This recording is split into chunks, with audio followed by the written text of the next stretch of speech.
হ্যাঁ মা বলো, কি এত ইমার্জেন্সি তোমার? সারাটা টাইম আমার ফোনটা ভিতরে ভাইব্রেট করলো।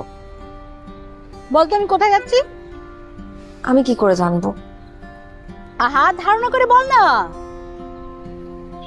আসান মঞ্জিল। আরে দেখ, ভুল। তাহলে কোথায় যাচ্ছ তুমি? আমি তো নানুর কবর দেখতে যাই। শোন না, এতদিন যাওয়ার জন্য ঝামেলা ছিল তো, এই জন্য যাওয়া হয়নি। এখন থেকে মাঝে মাঝে যাব। আমার তো সময় ঘনায় আসতেছে। মা, এসব আজে বাজে কথা বলার জন্য তুমি আমাকে ফোন দিছো? তোমার বয়স কত হয়েছে যে তুমি এসব কথা বলতেছো? হইছে হইছে, অনেক হইছে। মেয়ের কাছে মায়ের বয়স বাড়ে না।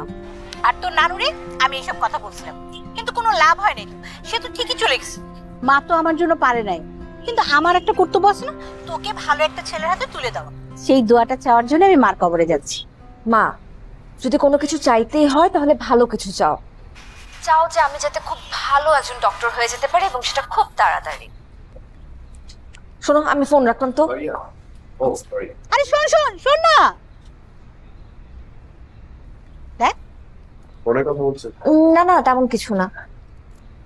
না, বলছিলাম যে আজকে সার্জারিটা ভালো ছিল, আপনি খুব ভালো করেছেন। আসলে টিম লিডার ভালো হলে যে কোনো কিছুই ভালো হয়। আপনি ছিলেন বলে আমার আজকের পারফরমেন্সটা এত ভালো হয়েছে। কফি? শিওর, কিন্তু আমাকে 5 মিনিট সময় দিতে হবে। হ্যাঁ, take your time. Thank you so much. বস।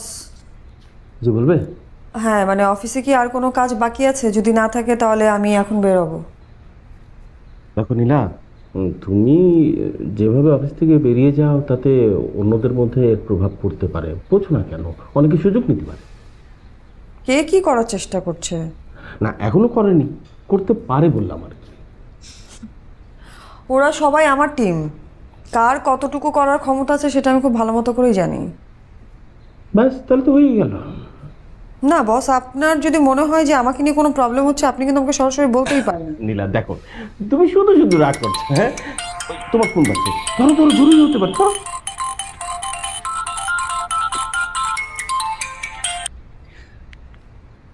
বাবা, আমি একটা মিটিংয়ে আছি, আমি তোমাকে পরে ফোন দিচ্ছি।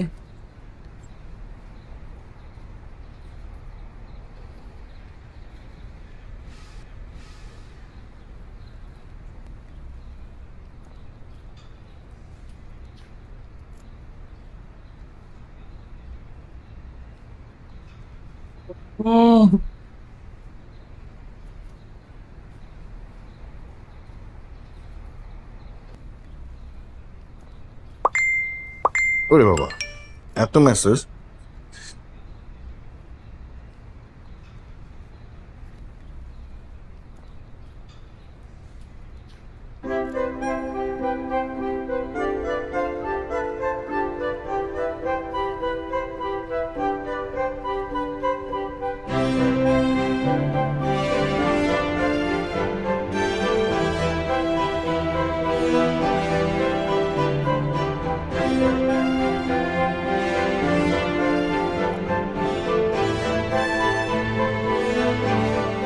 ওই কিরে, কই যাস?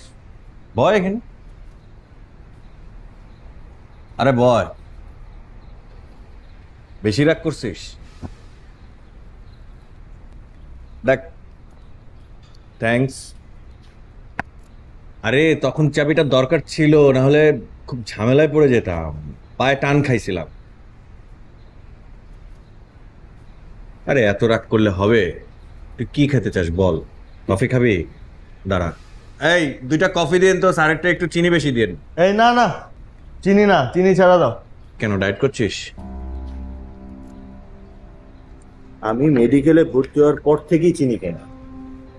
ও, এটা তুই কিভাবে জানবি? তুই তো তোর নিজেরটা ছাড়া কিছু দেখিসই না। আশেপাশে কে কি খায় তা তো তোর জানার কথা না। আরে এত রাগ করলে হবে বন্ধুর উপর? তাও হ্যাঁ, বললাম তো সরি। আচ্ছা তুই কি চাস বল? আমার কিছু লাগে না। আরে বল, তুই যা চাবি আজকে তোকে আমি দিব, যা বল। সিরিয়াসলি দিবি? Damn serious. তাহলে যা, তুই এমডি স্যারের সাথে কথা বলে আমার একটা টিমের হেড বানা। মানে আমার জুনিয়র গুলো কত কত উপরের পজিশনে চলে গেছে, আর আমি এদিকে এটা নিয়ে আমার বাসায় বউ ঝামেলা করতেছে। নীরা ভালো আছে? আরে বেটা, ঝামেলা চললে কেউ ভালো থাকে নাকি? ঠিক আছে, যে আজকেই কথা বলবি। আজকে মানে আজকেই? ওকে। আরে আমাদের টিম মেম্বার দেখি। আসো, আসেন আসেন, বসেন। না না না, কোনো জরুরি কথা বলছি না, বসেন। কফি? তাহলে তুই এক কাজ কর, তুই একটু কুসুমের সাথে গিয়ে দেখা কর, ও 304 নম্বর রুমে আছে, ও প্রবলেমটা আজকের মধ্যে তুই মানে সলভ করবি। আমি পারবো না দোস্ত, অনেক